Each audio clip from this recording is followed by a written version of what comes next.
Buonasera a tutti, iniziamo questo ultimo incontro della rassegna Venerdì Storia. Sapete che in realtà la rassegna termina sabato 23 novembre con un'intera giornata che abbiamo voluto dedicare a Gianberto Petoello. Ci saranno numerosi storici bassanesi, non solo, che terranno delle relazioni su argomenti che stavano a cuore al professor Petoello o comunque legate alla città di Bassano, alla storia di Bassano.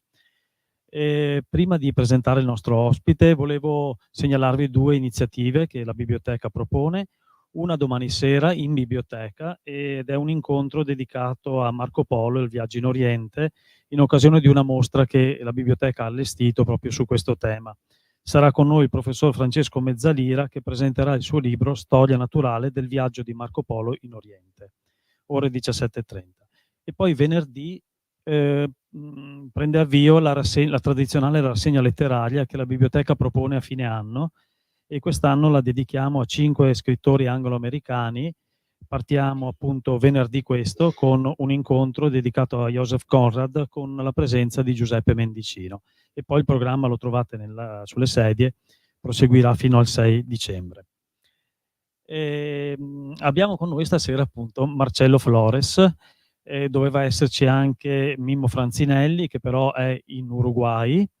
Pensava di potersi collegare a distanza con noi, ma problemi tecnici e anche impegni suoi personali non gliel'hanno consentito, ma siamo felicissimi di avere uno dei maggiori storici italiani qui con noi, il professor Marcello Flores, che ritorna. L'ultima volta l'abbiamo incontrato però a distanza, nel periodo del Covid, quando comunque abbiamo proposto le rassegne di Venerdì Storia da casa. È stato possibile seguire un dialogo anche allora tra il professor Flores e Franzinelli, che era in Uruguay, e quella volta ce l'abbiamo fatta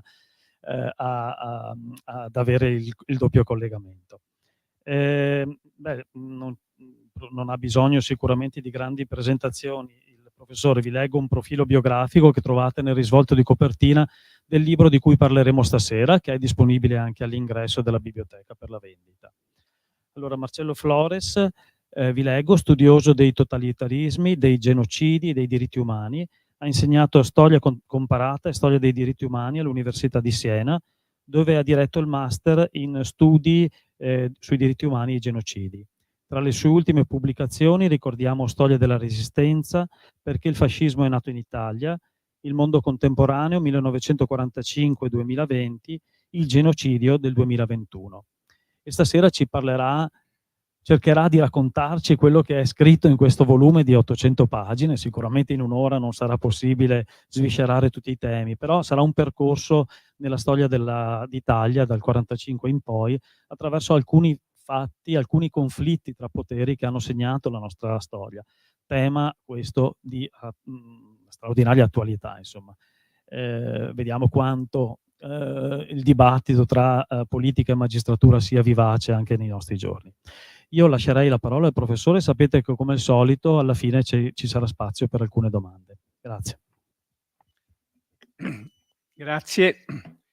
grazie per questo invito. Questa volta per fortuna è possibile farlo dal vivo. Questa è una delle più belle biblioteche in cui io sono stato e giro parecchio in Italia, quindi mi fa molto piacere vedere che continua a funzionare come quando la vidi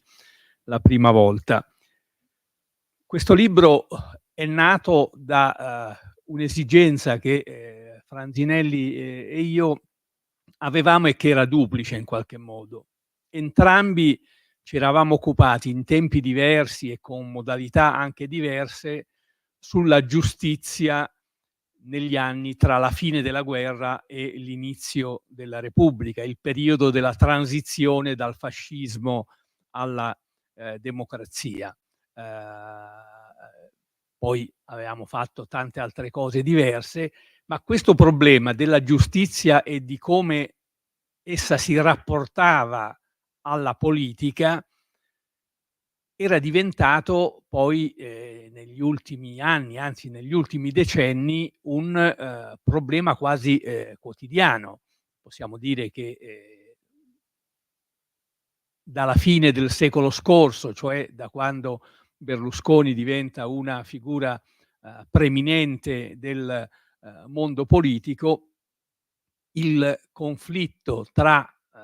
giudici, politici, una parte della magistratura, una parte della politica, ha accompagnato in modo quasi incessante la vita del nostro paese. E allora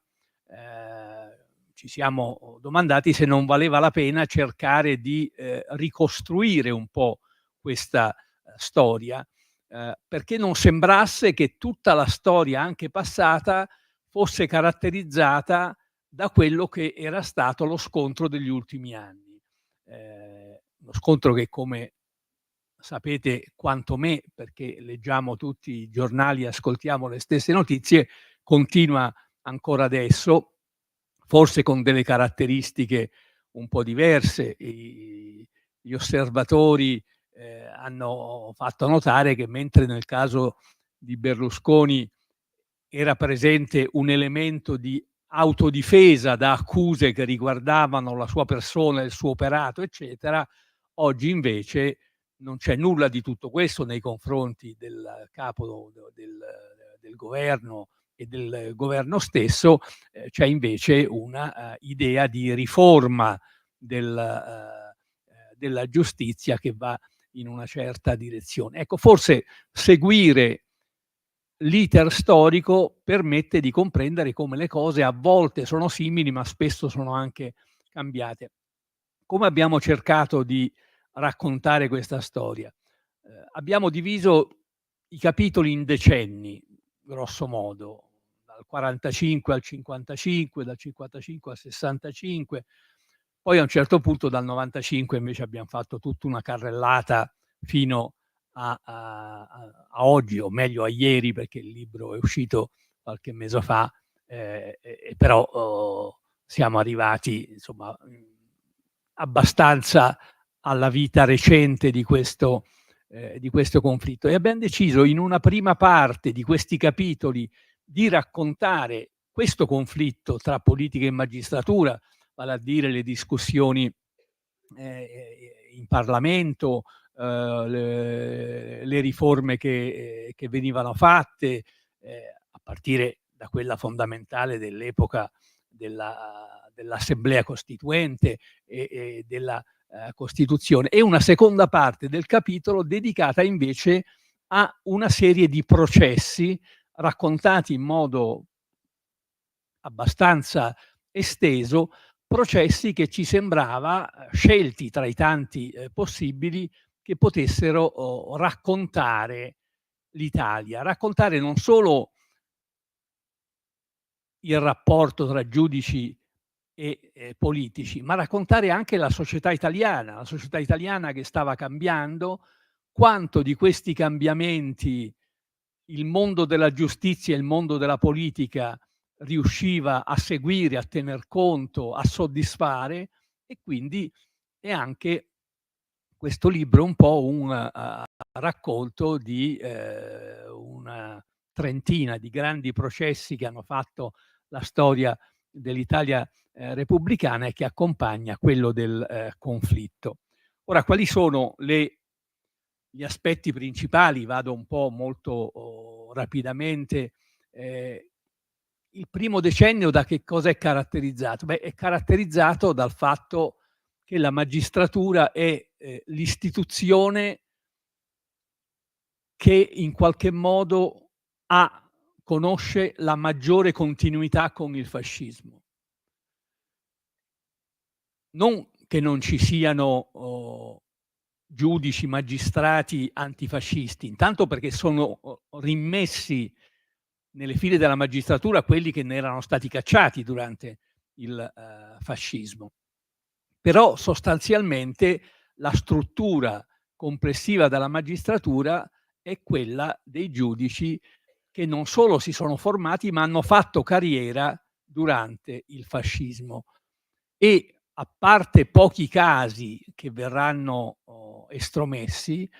in realtà anche quelli che avevano manifestato una collusione molto stretta con il fascismo si ritroveranno poi a fare i magistrati a pieno titolo nell'Italia repubblicana con la nuova Costituzione. Ora, alcuni di loro, nei comportamenti che noi abbiamo seguito, si capisce che in qualche modo mantengono la loro idea pregressa e quindi l'idea di uno Stato forte, di uno Stato autoritario, eccetera. Altri invece sono anche capaci di cambiare, di sentirsi coerentemente democratici e di lavorare per la democrazia. Però abbiamo dei paradossi che in qualche modo per un osservatore esterno possono sembrare davvero poco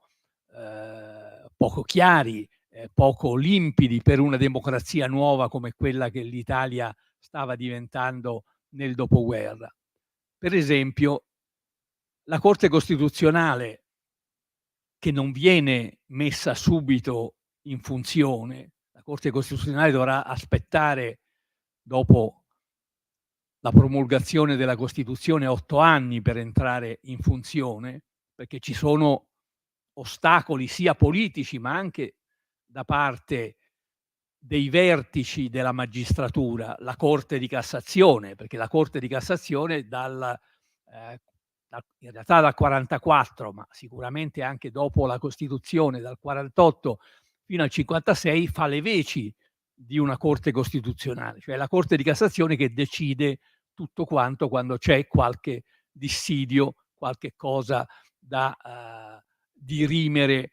su il diritto. Ebbene, anche quando nel 1956 finalmente la Corte Costituzionale entra in vigore, a parte un primo brevissimo periodo in cui il presidente è Enrico De Nicola, quello che era stato il primo capo provvisorio dello Stato repubblicano italiano, il presidente della Corte Costituzionale è Gaetano Azzariti. Chi era Gaetano Azzariti? Gaetano Azzariti era il presidente del Tribunale della Razza durante il fascismo. Era colui che aveva scritto le leggi razziali e insieme a lui nella Corte Costituzionale ci sono altri 2 magistrati che facevano parte anch'essi del Tribunale della Razza. Ora Azzariti, bisogna dire a onor del vero che ha cambiato idee, è uno di quelli che per fortuna nel corso della guerra si rendono conto di cos'è stato il fascismo e hanno un ripensamento complessivo. Tant'è vero che le prime misure, le prime sentenze che fa la Corte Costituzionale sono sentenze molto belle e che riguardano proprio la libertà degli individui, cioè qualche cosa che possiamo chiamare tranquillamente, tra virgolette, antifascista. Però comunque, certo che raccontare all'estero, altri paesi, che il nostro presidente della Corte Costituzionale era lo stesso che era stato presidente del Tribunale della Razza, ecco, forse tra i tanti magistrati se ne sarebbe potuti trovare qualcuno con un pedigree un po' meno pericoloso di questo. Quello che però è importante è che in tutto questo primo decennio, in realtà anche in quasi tutto il secondo, c'è questo grosso dominio della Corte di Cassazione, cioè dei vertici della magistratura che decidono un po' tutto, anche perché per molti anni non c'è ancora il Consiglio Superiore della Magistratura e quindi decidono su la carriera dei magistrati, su dove spostarli, dove metterli e soprattutto hanno il potere di stabilire alcuni processi, dove farli, dove spostarli, manovrare in modo da poter essere loro alla fine a decidere. È quindi un mondo della giustizia estremamente gerarchico, non assolutista come era quello durante il fascismo, però molto gerarchico, in cui quindi i magistrati più giovani hanno uno scarsissimo potere. Tant'è vero che ci sarà un caso che diventerà anche un caso letterario poi, di un magistrato che lavora in provincia e che nel 1955 scrive un libro, Diario di un giudice, che ottiene premi letterari, perché Dante Troisi poi farà lo scrittore anche, ebbene viene messo sotto accusa dal Ministero della Giustizia. Chi era all'epoca il Ministro della Giustizia? Non un reazionario, era uno che noi oggi consideriamo una delle figure più aperte della storia del dopoguerra, cioè Aldo Moro, che però vedeva in quel racconto della storia di questo giovane pretore che raccontava i problemi che incontrava nella giustizia e come a volte non poteva fare giustizia per come le cose erano organizzate, viene vista come un oltraggio all'onore della magistratura. Ecco, una cosa di cui oggi non ci rendiamo conto, anche se forse qualche tendenza a riportare questo clima ogni tanto da parte di qualcuno lo ascoltiamo, è questo che in nome dell'onore delle istituzioni diventa difficile promuovere delle critiche profonde, effettive a quello che è stato il passato fascista. C'è un altro caso e ci sarà un altro processo molto interessante che riguarda due critici cinematografici e sceneggiatori, che sono Guido Aristarco e Renzi, che hanno scritto una sceneggiatura di un film che poi non si farà, che si chiamava L'Armata Sagapò. Sagapò in greco vuol dire ti amo, cioè l'armata ti ama, e che raccontava la vita dell'esercito italiano di occupazione in Grecia durante la guerra. È quello che poi in modo un po' diverso ha fatto Mediterraneo, in qualche modo di Salvatores. Ovviamente non c'è confronto. Questa sceneggiatura, naturalmente, che viene letta, irrita gli alti comandi militari, che anch'essi in gran parte continuano a essere pieni di generali che hanno fatto carriera durante il fascismo, perché tutti quelli che si erano schierati con il re e con la monarchia avevano in qualche modo avuto ripulita la propria fedina fascista, che era rimasta attaccata solo a quelli che invece avevano seguito la Repubblica Sociale di Salò. Ebbene, le autorità militari incriminano i due, e li incriminano con una cosa che è durata per anni e che finalmente poi negli anni 60 è stata abolita, negli anni 60 avanzati, che cioè ogni cittadino italiano che avesse fatto il militare poteva essere messo sotto accusa dal tribunale militare, perché era in congedo permanente e quindi era sempre un soldato in qualche modo. E quindi i due, Aristarco e Renzi, vengono accusati anche qui di offesa alle forze armate. L'offesa era quella di raccontare, tra l'altro in modo meno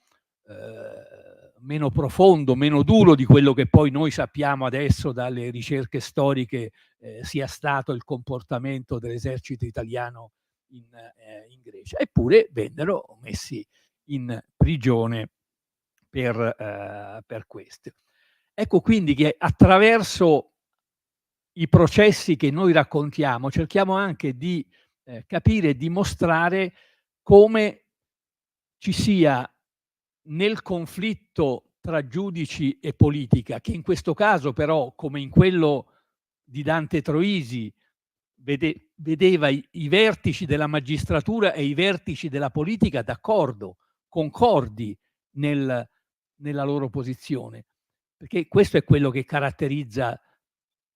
i primi 20 anni, che in realtà c'è tra i vertici del potere democristiano e i vertici della magistratura, cioè della Corte di Cassazione, una sostanziale convergenza, cioè non c'è nessun grande conflitto tra politica e magistratura, che nascerà dopo, come vedremo, in altri modi.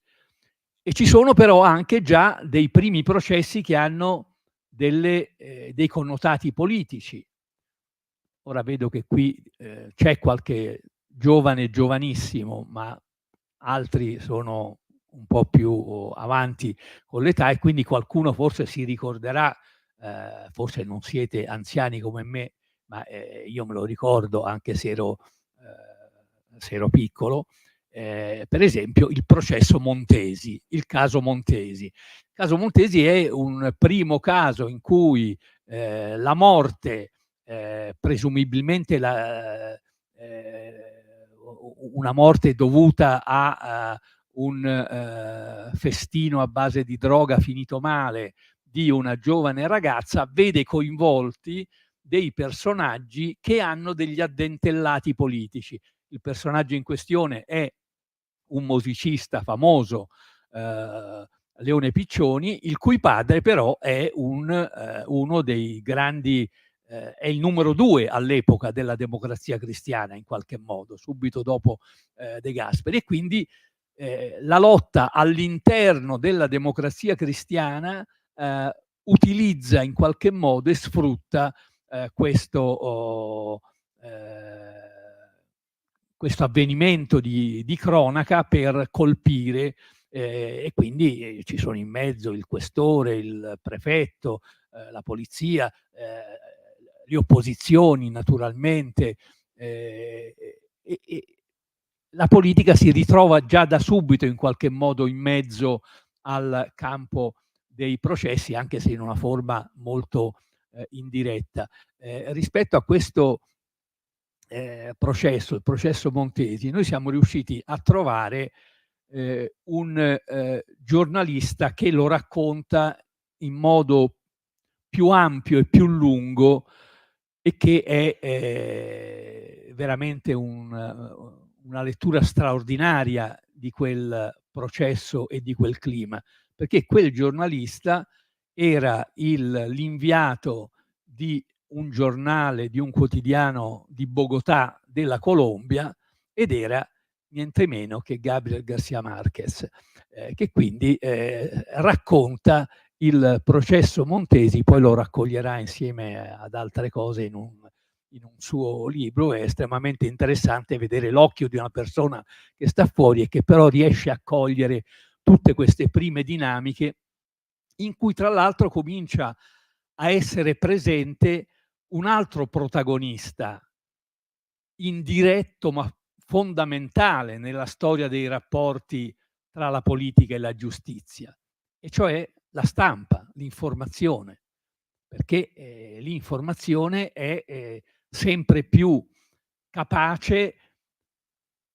non di orientare la politica o i processi, ma di orientare l'attenzione della politica e della magistratura su determinate cose piuttosto che su altre. Nel decennio successivo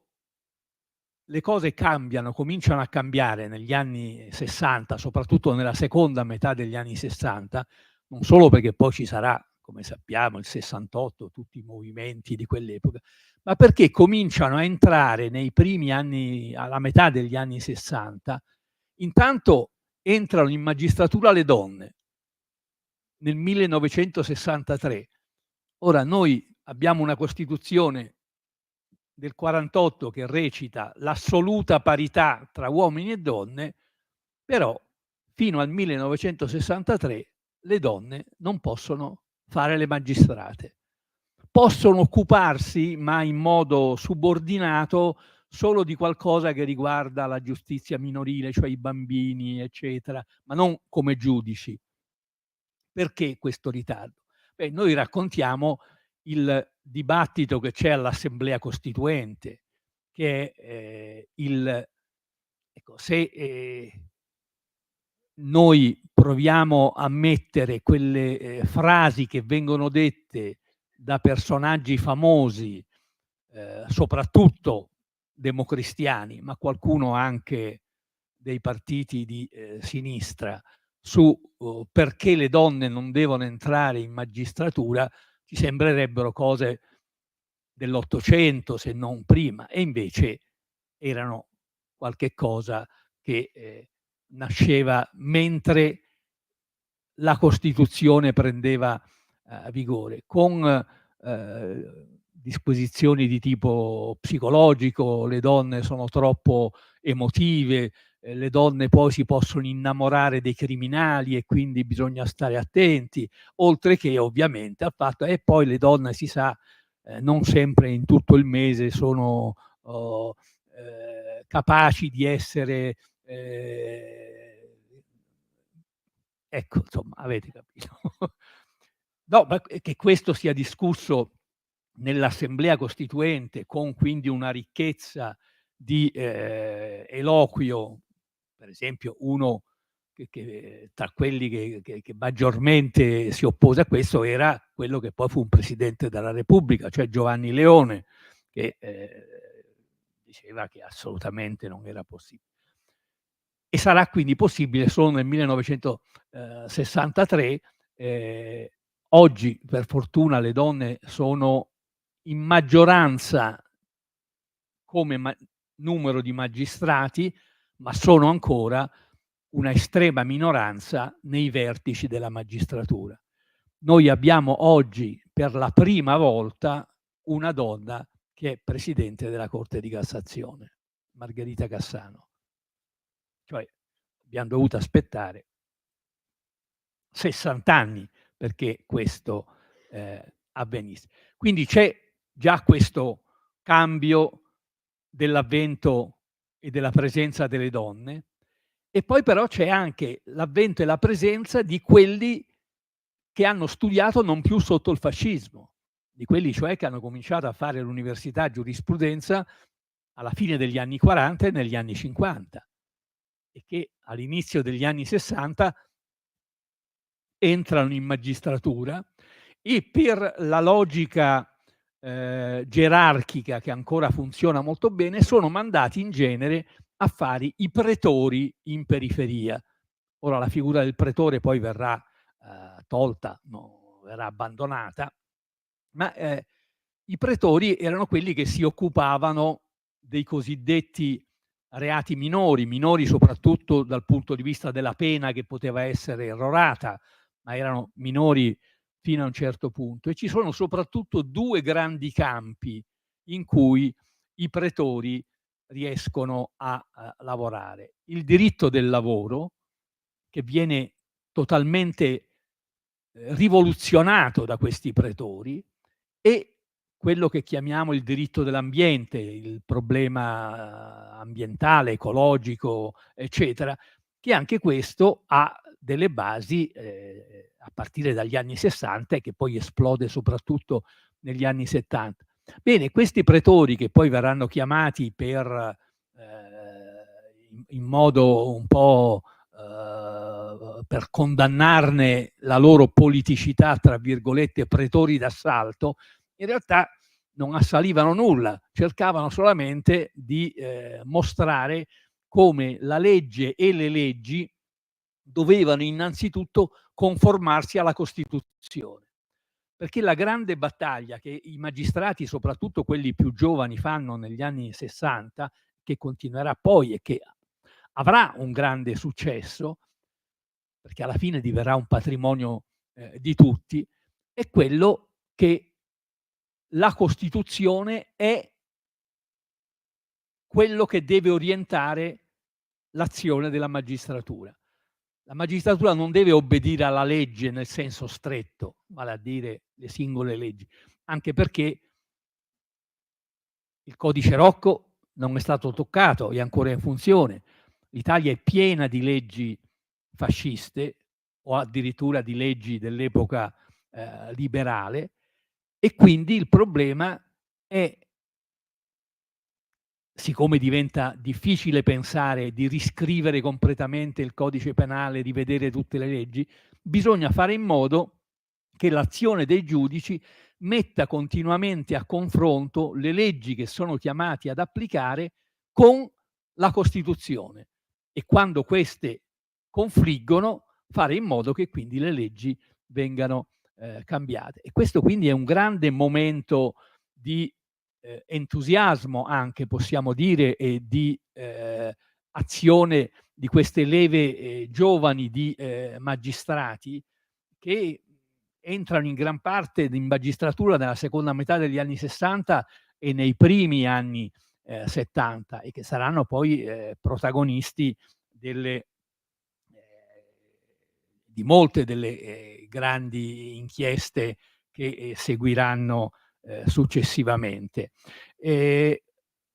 Rispetto a questo periodo degli anni 60, tra i processi che noi raccontiamo, scusate,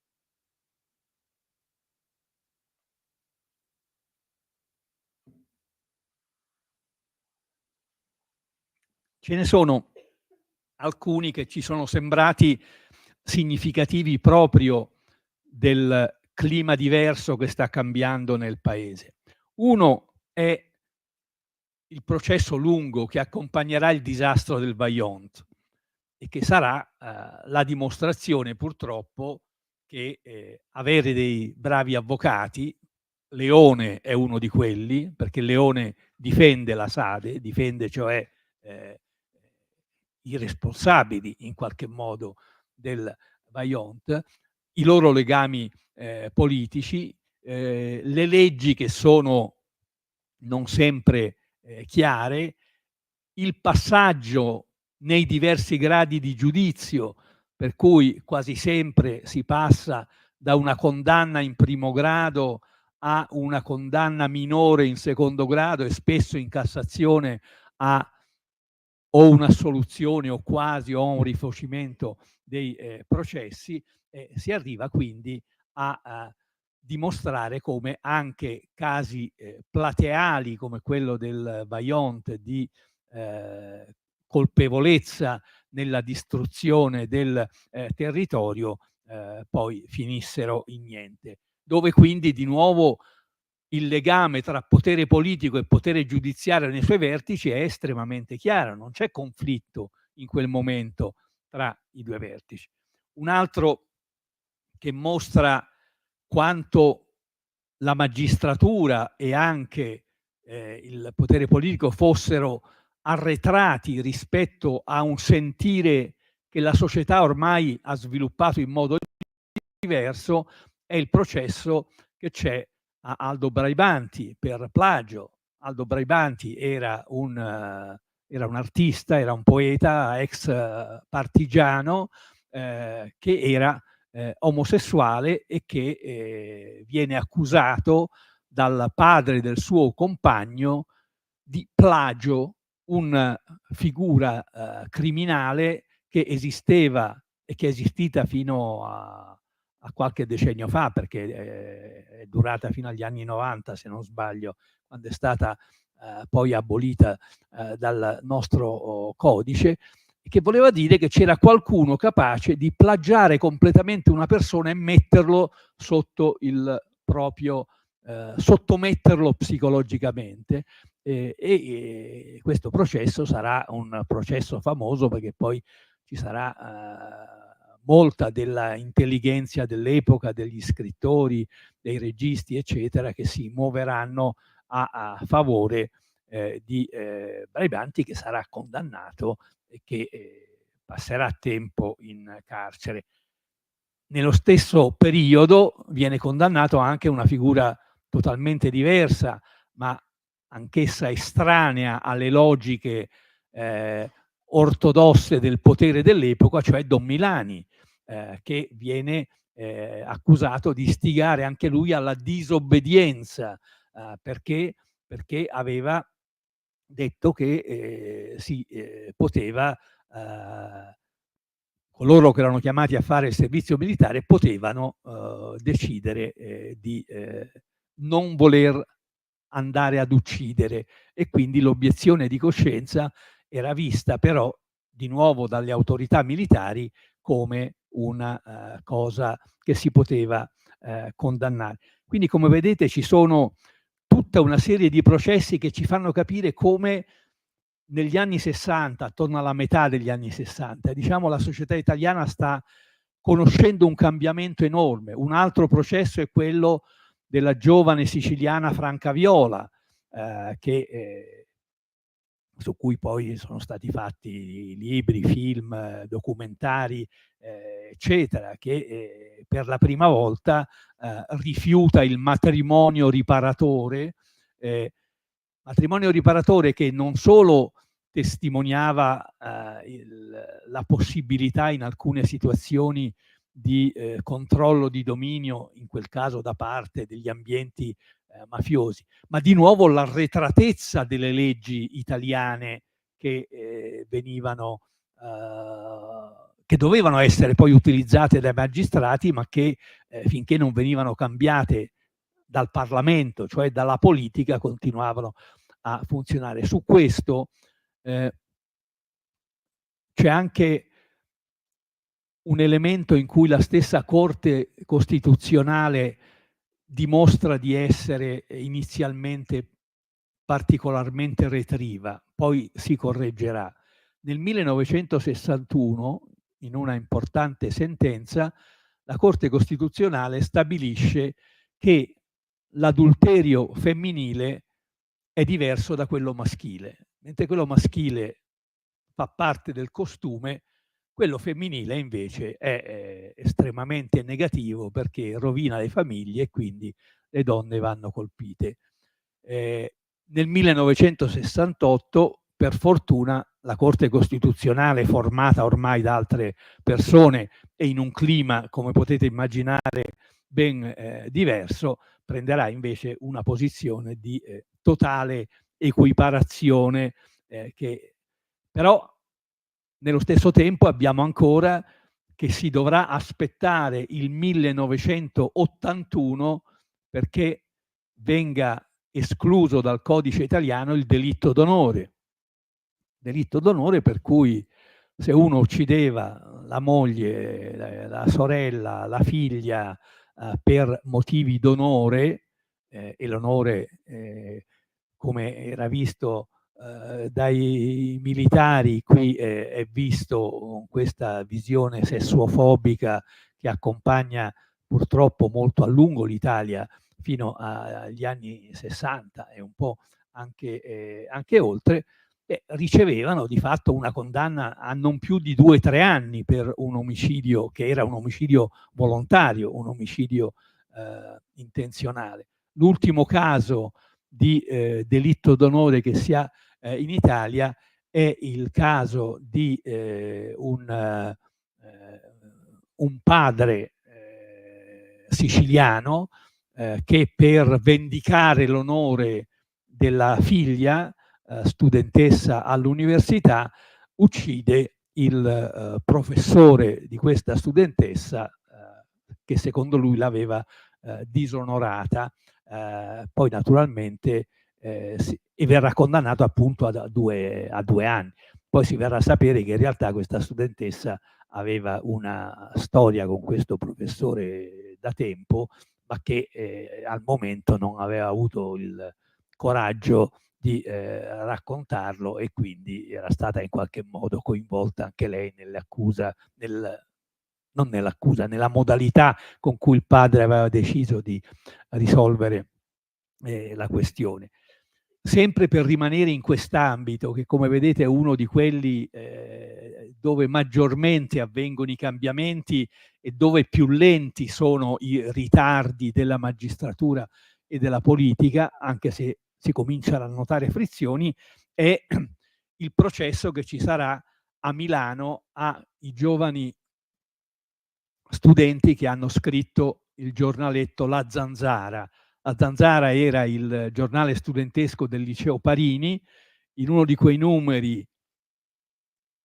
era stata fatta una inchiesta sulla sessualità giovanile, ma estremamente castigata sia nel tono che nelle forme, eccetera, e però un pubblico ministero accusa i responsabili di questo giornale studentesco e il preside di offesa alla morale. I giovani vengono arrestati. Per la prima volta, cosa che crea uno scandalo nella storia dell'Italia repubblicana, vengono sottoposti a ispezione corporale, che era una cosa possibile per la legge ancora, ma che non si faceva dai tempi del fascismo. Quando s'arriva al processo, oltre alla mobilitazione che c'è, eccetera, per fortuna il presidente del tribunale, Bianchi de Spinosa, è uno di quei pochi magistrati dell'epoca, già durante il fascismo, lui era giovane magistrato già durante il fascismo, che invece avevano maturato una posizione estremamente democratica, aveva fatto parte della resistenza, eccetera, e quindi ci sarà uno scontro tra il tribunale che giudica e il pubblico ministero che fa delle accuse, e emerge per la prima volta questo dissidio che noi poi abbiamo visto crescere nel tempo molto, quello cioè di questi due rami della magistratura che spesso hanno delle posizioni e degli orientamenti anche diversi, perché il loro compito in qualche modo è diverso. In questo periodo noi vediamo che in realtà il pubblico ministero che accusa i ragazzi ha una idea a leggere la sua requisitoria, veramente voleva tornare agli anni 50 in qualche modo, cioè vivere gli anni 65, 66, il mondo dell'inizio della musica rock, dei capelloni, dei movimenti degli studenti, eccetera, gli sembrava un obbrobrio tale che bisognava mettere fine con durezza a questa posizione. Vado avanti perché se no poi parlo troppo, invece vorrei dare spazio anche alle vostre domande, ai vostri interventi. Il decennio successivo è un decennio che cambia completamente la situazione, perché è il decennio in cui noi abbiamo l'emergere di due grandi emergenze: quella del terrorismo stragista e del terrorismo, chiamiamolo individuale, delle Brigate Rosse e degli altri gruppi, e la mafia, che riprende con forza soprattutto la sua azione di uccisione di magistrati, di poliziotti e così via. Ed è attorno a queste due grandi emergenze che cambia molto. Cambia da una parte l'impegno dei magistrati. Noi abbiamo proprio in questo periodo un numero incredibile di magistrati che vengono uccisi per fare semplicemente il loro lavoro. Pensiamo al presidente del Tribunale di Genova che verrà poi ucciso dalle Brigate Rosse perché è quello che vuole che il processo al primo sequestro delle Brigate Rosse a Genova venga fatto e portato avanti, sia pure con tutte le garanzie, e assieme a lui verrà poi ucciso il presidente dell'Ordine degli Avvocati, che si era presentato per far parte di una giuria perché in quegli anni le minacce delle Brigate Rosse facevano sì che fosse difficile creare le giurie popolari e quindi poter far funzionare. Quindi è un momento in cui questi aspetti estremi prendono il sopravvento un po' su tutto il resto della giustizia, perché cambiano le leggi, vengono fatte leggi diverse, le leggi che premieranno i pentiti, le leggi che cercheranno di riformare in qualche modo anche le carceri, che cambieranno le modalità del processo. Quindi abbiamo un momento in cui lo scontro tra potere politico e giustizia avviene non attorno a questi due grandi temi, su cui anzi spesso c'è una saldatura tra politica e giustizia, ma avviene su altri temi che in quel momento sono comunque ritenuti dalla politica non attaccabili e che sono quelli che emergeranno poi con forza all'inizio degli anni 90 con Mani Pulite, cioè la corruzione, perché ci sono tantissime inchieste sui petroli, su i fondi neri dell'IRI, su la gestione dei monopoli dei tabacchi, che coinvolgono i politici e che verranno una dopo l'altro affossate. Affossate in genere in che modo? Grazie ancora a quella gerarchia all'interno della magistratura che fa sì che la Cassazione a un certo punto decida di spostare. Il caso più clamoroso sarà in realtà quello che riguarda non questi processi, ma il processo per la strage di Piazza Fontana, quando il processo dalla magistratura verrà spostato a Catanzaro e durerà un'enormità e che sarà da un punto di vista proprio della, delle modalità della giustizia uno dell'obbrobrio maggiori che saranno fatti in Italia, perché non si capiva perché non si poteva fare a Milano e comunque se si decideva di non farla a Milano non si capiva perché bisognava andare a Catanzaro, dove per tutti, per i testimoni, per gli avvocati, eccetera, ogni giorno di processo significava una fatica, spostamenti e così via. Quindi c'è una situazione completamente nuova in questo rapporto molto, molto fluido, molto contorto, molto contraddittorio e in cui emergono anche la presenza di voci diverse all'interno della magistratura. Magistrati più impegnati, magistrati più moderati, magistrati più conservatori, che però in qualche modo si confrontano poi nel momento in cui debbono eleggere il Consiglio Superiore della Magistratura e in genere la maggioranza è una maggioranza, potremmo dire, insieme di moderati e progressisti che cerca di portare avanti però quel discorso di attuazione della Costituzione nella giustizia che si prova a fare. Ci sono anche qui processi esemplari e di cui voi ricordate sicuramente bene gli aspetti, il processo Tortora per esempio, oppure i processi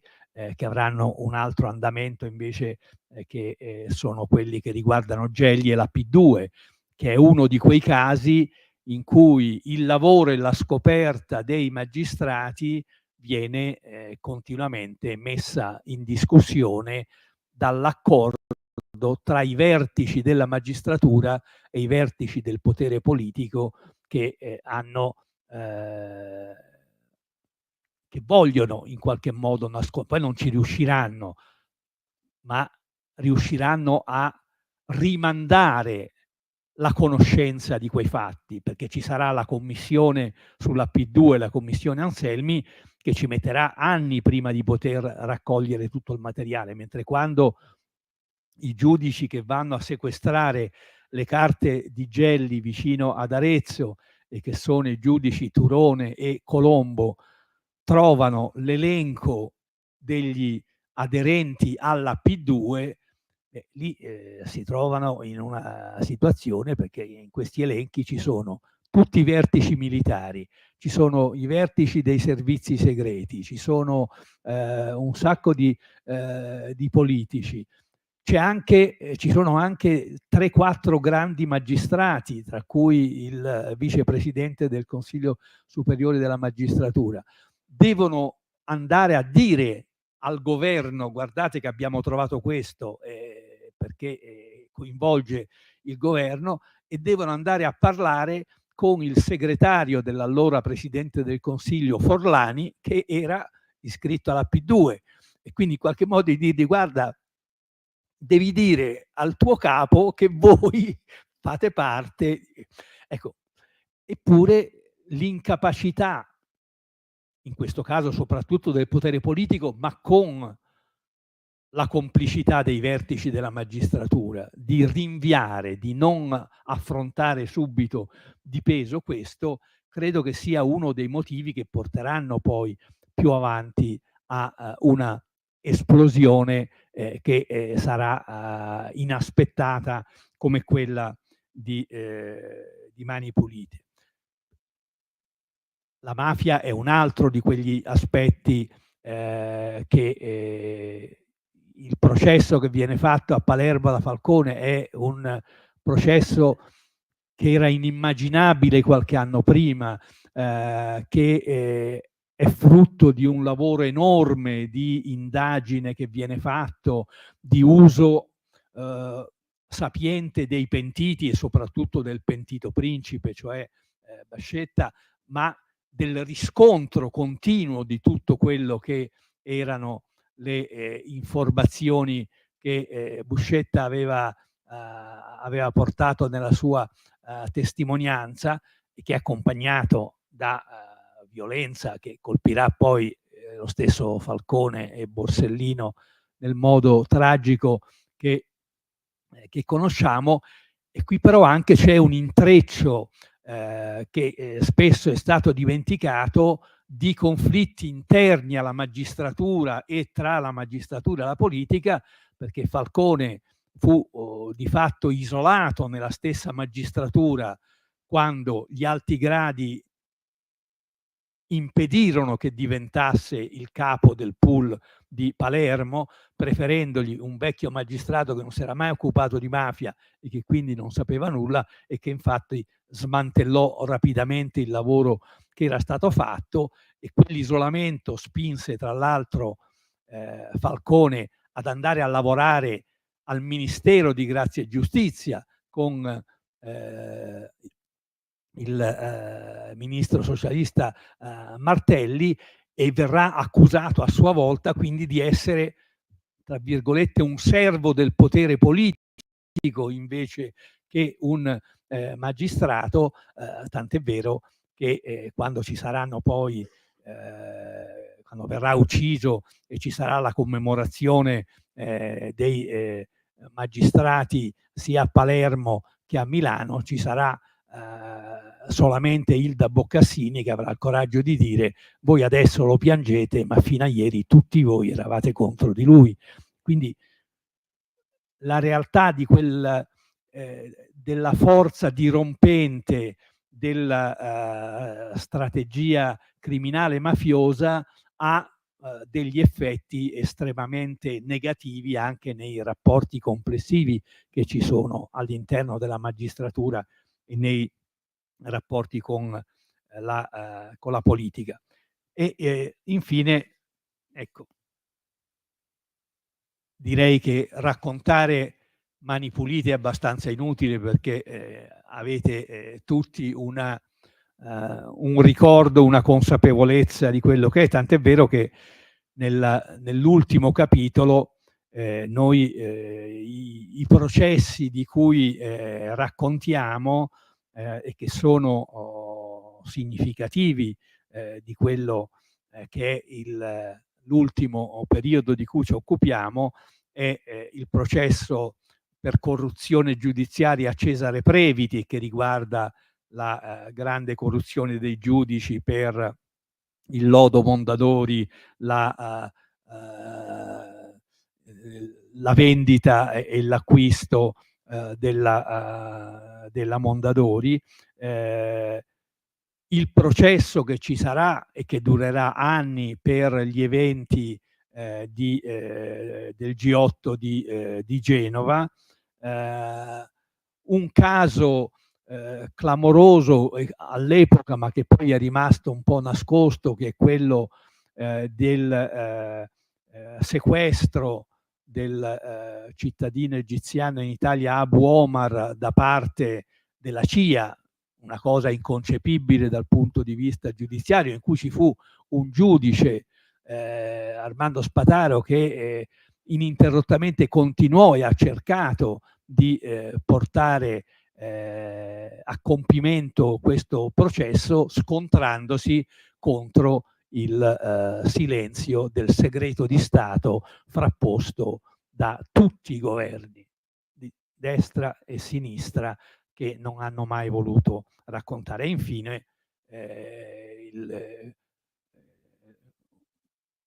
l'ultimo quasi processo di cui ci occupiamo è quello lunghissimo chiamato Ruby, perché c'è Ruby 1, Ruby 2, Ruby 3, Ruby 4, e quindi che però è la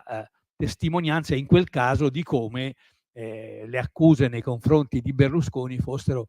accuse nei confronti di suoi comportamenti ritenuti oltre che moralmente riprovevoli, ma giuridicamente responsabili di corruzioni, di pagamenti, di nascondere prove, eccetera, eccetera, e che lasciano però per tutto questo secolo, possiamo dire, una idea di contrapposizione tra giustizia e politica che ancora oggi è quella che emerge spesso nelle pagine dei giornali, come se ci fosse questo conflitto che invece è nella maggior parte dei casi un conflitto, questo almeno è quello che mi sento io di dire da un punto di vista di un'analisi più storica che politica, che quando la politica si trova messa sotto accusa cerca di riprendere in qualche modo quella logica di controllo sulla magistratura che era stata tradizionale nella storia italiana e che anche nell'Italia repubblicana dopo la Costituzione aveva per lungo tempo continuato a esistere, perché c'era questo accordo con i vertici della magistratura di allora. Oggi tutta una serie di riforme che sono state fatte hanno posto in effetti i singoli magistrati liberi e indipendenti rispetto alla struttura gerarchica della magistratura stessa, e questo in qualche modo è quello che ha reso possibile anche delle posizioni magari che possiamo anche considerare sbagliate dal punto di vista dell'azione giudiziaria, ma che rispondono tuttavia a una logica di indipendenza della magistratura, che quando colpisce però il mondo politico cerca di contrastare in qualche modo. Ora probabilmente si aprirà con le nuove riforme che vengono fatte una fase nuova, vedremo se queste riforme andranno in porto, vedremo che effetto potranno avere, vedremo soprattutto che cosa significherà questo contrasto possibile ed evidente tra, che non c'era fino agli anni 90, tra le norme di legge italiane e le norme invece europee, che per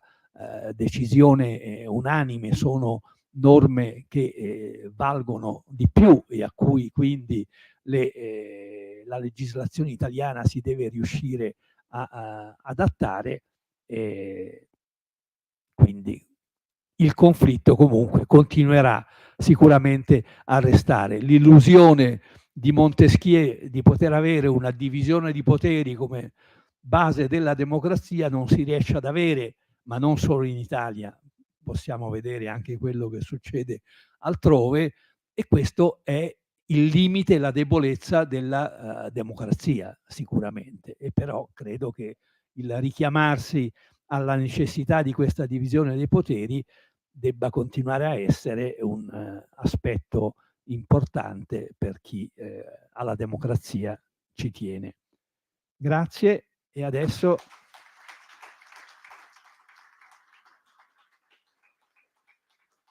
se volete intervenire.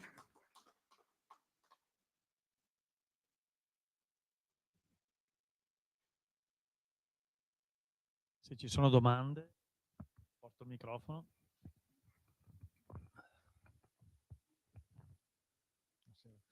Vorrei chiederle se è possibile tornare un pochino più approfonditamente sul processo per la strage di Piazza Fontana. Quello che resta forse nella memoria e nell'opinione pubblica, certamente i depistaggi, gli ostacoli continui, il fatto che non si approda a niente. Però è vero che se gli imputati principali del processo iniziale sono alla fine stati assolti o finiti in nulla di fatto, ci sono state, mi risulta, in seguito iniziative giudiziarie diverse con delle modalità che io non padroneggio, che però riguardavano personaggi non coinvolti all'inizio o altri fatti emersi nel frattempo, che pur non potendo rimettere in questione gli imputati già assolti, hanno dato delle certezze non solo storiche ma anche giuridiche. Se può dire qualcosa di più preciso, perché personalmente anch'io non ho le idee chiarissime su questo.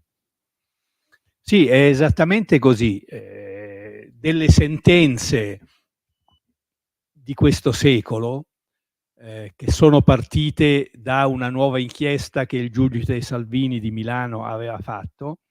sono arrivate a condannare dei personaggi, chiamiamoli minori o secondari, legati alla strage di Piazza Fontana, e hanno detto sappiamo che i responsabili sono i gruppi neofascisti, Freda, Ventura, eccetera, eccetera, che però, siccome sono stati assolti, non possiamo rimettere in discussione. Quindi noi abbiamo questo paradosso, questa contraddizione di una verità non solo storica che si sapeva da tempo, ma ormai anche giudiziaria, di responsabili che però, sia pure in un momento precedente, sono stati assolti e che quindi bisogna considerare non colpevoli. Ora, quello che noi abbiamo cercato di fare da storici è mostrare come quel punto d'arrivo che è arrivato in questo secolo, cioè a distanza di più di 30 anni dopo, era possibilissimo arrivarci allora, perché c'erano degli altri giudici che furono messi in silenzio, che furono costretti a smettere le loro inchieste, o che non vennero presi in considerazione dai depistaggi che lei richiamava e che sono stati molteplici, tra l'altro, avevano individuato giustamente fin da subito quello che era la matrice, e quindi avrebbe potuto essere. Però siccome al processo di Catanzaro il pubblico ministero che propone le accuse le fa non sulla base di quelle inchieste buone, tra virgolette, che però erano state nascoste, cancellate, eccetera, ma di quelle un po' confuse in cui erano coinvolti servizi segreti, depistaggi, menzogne, eccetera, eccetera, fanno sì che alla fine gli imputati vengono assolti per insufficienza di prove, non perché sono degli stinchi di santo, però perché le accuse, così come erano state formulate in quel filone di indagine, non erano sufficienti a incastrarli, cosa che invece sarebbe stata possibile sicuramente nell'altro modo. Quindi è proprio un caso esemplare quello del processo di Piazza Fontana di impossibilità di giustizia per colpa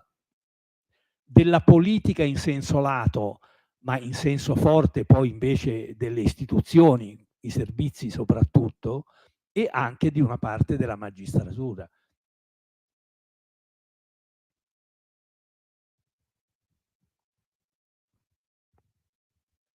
Forse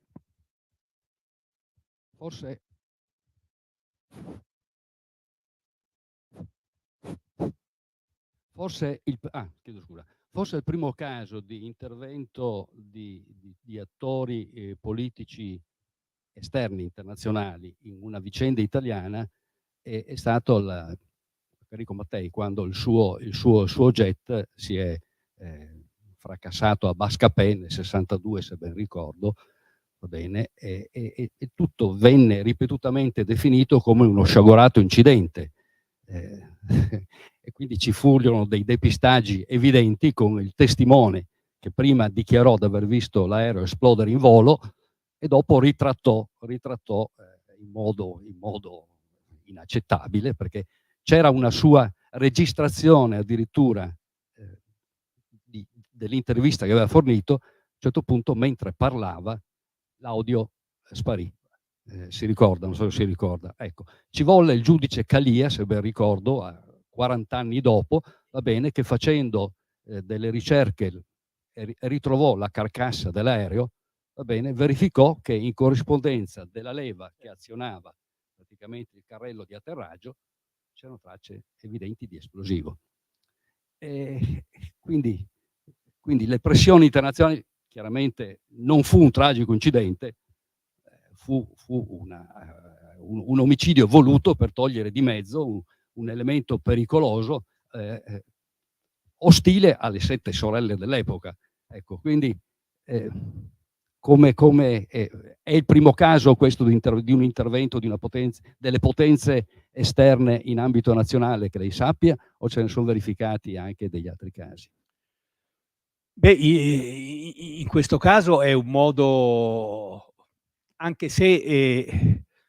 noi quello che sappiamo è che sono stati poi utilizzati dei manovali della mafia però quale delle 7 sorelle, se l'insieme abbia dato questo, purtroppo non si è riusciti poi ad appurare. Interventi sul terreno giudiziario ce ne sono stati successivamente, quello della per esempio dell'incidente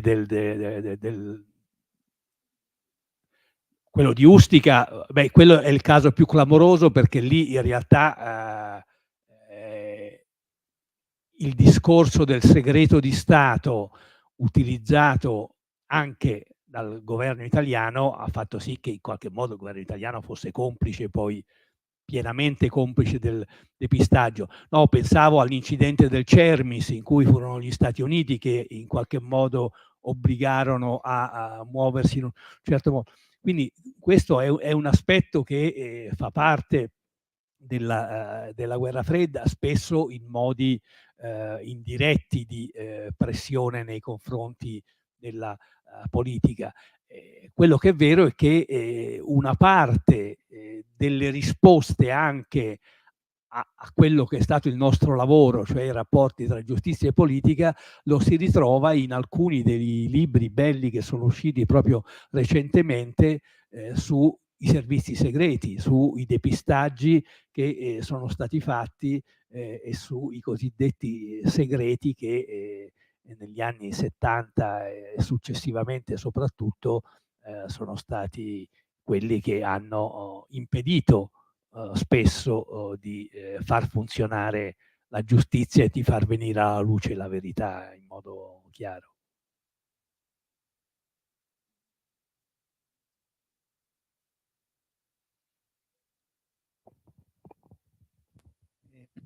Una curiosità, lei come collocherebbe l'Italia in questo conflitto tra i poteri nel contesto, diciamo, occidentale?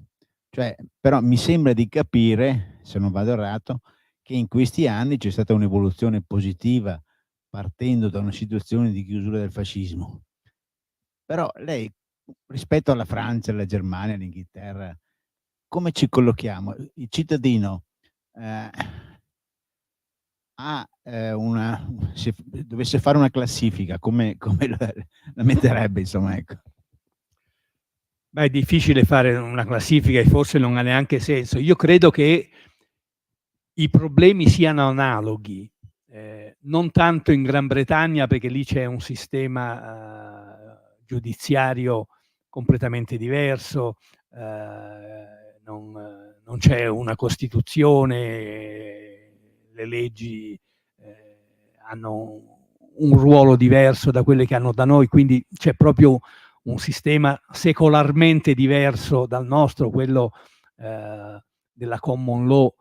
che è diverso da quello del continente invece. Quello che è un po' diverso da noi, in modo che per ora io ritengo più favorevole è il ruolo della Corte Costituzionale, che in Italia è stato fondamentalmente, tranne un po' all'inizio, come ricordavo, un ruolo abbastanza positivo, anche se discutibile poi in alcune sentenze, perché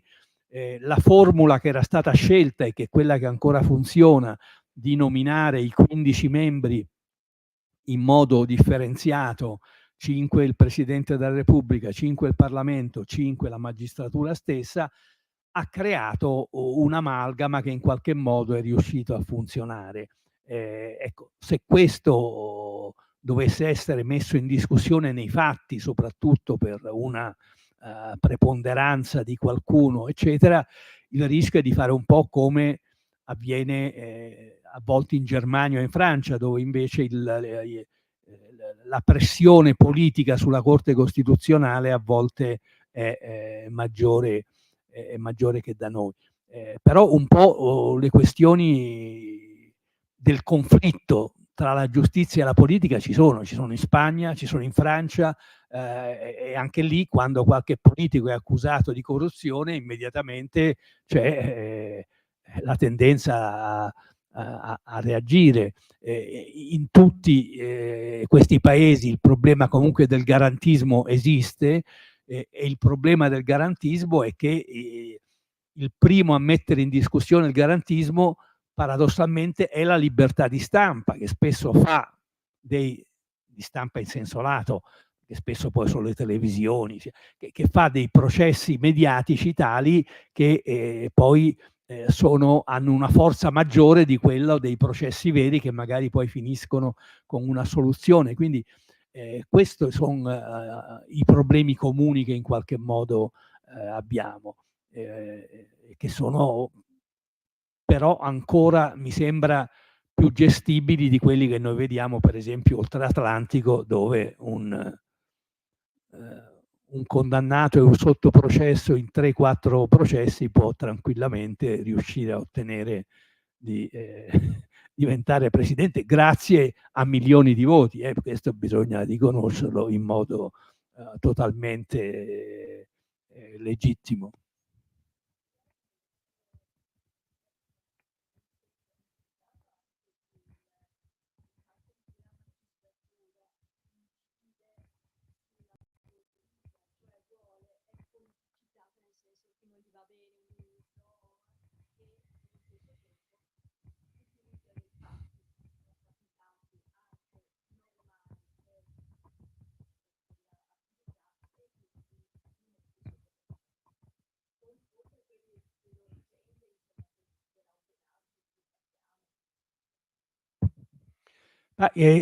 La magistratura quando mette sotto accusa dei politici lo fa sulla base del riscontro della violazione di alcune norme, di alcune leggi. Se poi si tratti di una violazione vera o no, questo è l'aspetto del processo, cioè la magistratura giudicante, non quella inquirente, che può deciderlo. Il problema è che la reazione della politica, come ci fu all'epoca di Mani Pulite, anche se fallì in quel momento anche per la reazione dell'opinione pubblica, eccetera, era che nel momento della giustizia inquirente che c'è la reazione. Quindi prima di aspettare o di dibattere la questione dentro il processo, se si rifiuta di essere processati invece di dire facciamo il processo, le cose sono diverse. Da questo punto di vista, per esempio, è diversa l'atteggiamento che ebbe Andreotti. Andreotti si è fatto processare, poi grazie all'abilità della sua avvocata soprattutto, è riuscita a fare in modo che l'accusa, quella più grave, fosse prescritta perché riguardava la sua diciamo, collusione con la mafia, un periodo precedente a quello che si poteva essere preso in considerazione per la condanna. E però agli atti rimane che lui fino al 1980 con la mafia era colluso, e come. Poi però non è stato possibile condannarlo, e lui, facendo in modo di essere dentro il processo, ha potuto uscirne fuori dicendo: io sono innocente, e quello che ha fatto continuamente, al di là poi appunto del fatto che c'era quella prescrizione che lui dimenticava, ma che comunque lui non è stato condannato. Ecco, quindi il problema invece è che sempre più, non appena c'è un avviso di garanzia, e l'avviso di garanzia è obbligatorio proprio a tutela di chi è indagato, perché se non si fa l'avviso di garanzia vuol dire che si stanno facendo delle indagini segrete di cui il responsabile non sa nulla, mentre invece deve saperlo per potersi difendere. E questo, se avviene contro un politico, scatena immediatamente una reazione politica. Ora che poi ci siano stati, e quindi che ci siano delle esagerazioni, lo dimostrano le decine di assoluzioni, non solo in primo o secondo grado, ma addirittura che vengono derubricate prima, insomma, prima che l'inchiesta finisca non si va nemmeno a giudizio. Qui è il problema di capire anche la logica in cui certamente, insomma, i magistrati sono figure professionali come tutte. Ora, siccome continuamente noi leggiamo di errori che i medici compiono o che alcuni medici compiono, non è che per questo mettiamo in discussione il corpo medico, insomma, mentre invece spesso, siccome ci sono errori o piccoli abusi da parte di alcuni magistrati, c'è la tendenza poi a fare questa polemica che riguarda in blocco una magistratura politicizzata. Ora, la politicizzazione della magistratura è sempre stata fatta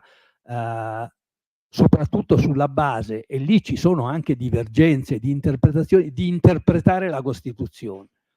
È ovvio che ci possono essere punti di vista molto diversi. C'erano negli anni 70, ma c'erano per esempio anche all'interno di magistratura democratica, per cui c'erano quelli più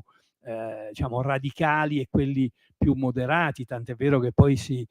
spaccherà magistratura democratica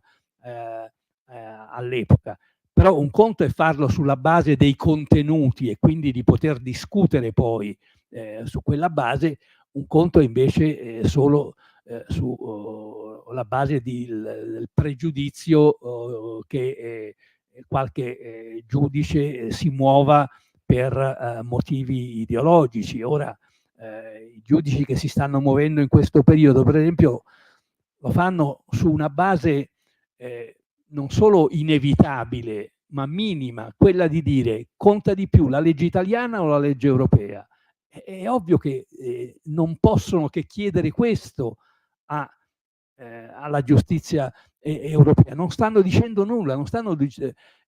però se anche questo viene messo in discussione, vuol dire che in qualche modo il potere politico, pur non avendo il coraggio, perché non potrebbe, tra l'altro dovrebbe uscire dall'Europa, di dire: noi non rispettiamo le regole europee, preme però per la supremazia delle leggi nazionali, che è quello che è avvenuto in Ungheria, per esempio, da parte del governo Orban. Quindi questi sono oggi, mi sembra, le questioni più sul tappeto. Professore, volevo tornare al tema della divisione dei poteri, ragionando anche dal punto di vista della politica che, a quanto ricordo, fino agli anni 60, penso al Ministero dello Spettacolo, assumeva posizioni quasi avessero valore giuridico, se non giudiziario, in tema di censura cinematografica. Quando, ricordo la Grande Guerra, venne più volte riscritta la sceneggiatura sulla base di un contenzioso che era scattato col ministero, e a quel punto era un ambito esclusivamente discrezionale e per via amministrativa, senza alcun dibattito, senza alcun confronto, che attenersi all'obbligo. E questo è un ambito che merita riprendere, forse? Sì, noi ne parliamo abbondantemente, perché è un ambito che noi ci ricordiamo soprattutto dei film, ma ci sono anche tantissimi romanzi che sono oggetto, o opere teatrali che sono oggetto di questa censura preventiva, in cui un aspetto fondamentale è quello che riguarda la morale, cioè dove si parla di sesso lì c'è la mano del censore che immediatamente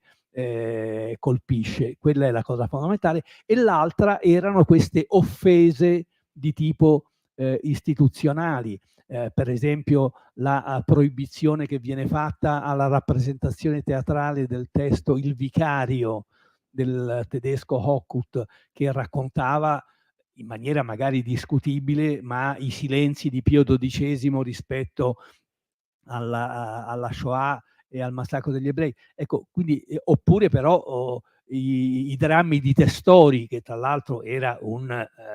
drammaturgo tutt'altro che sovversivo o di sinistra, e che però parlava di dinamiche che alla morale cattolica dominante dell'epoca evidentemente non andava bene. Il fatto che per tantissimo tempo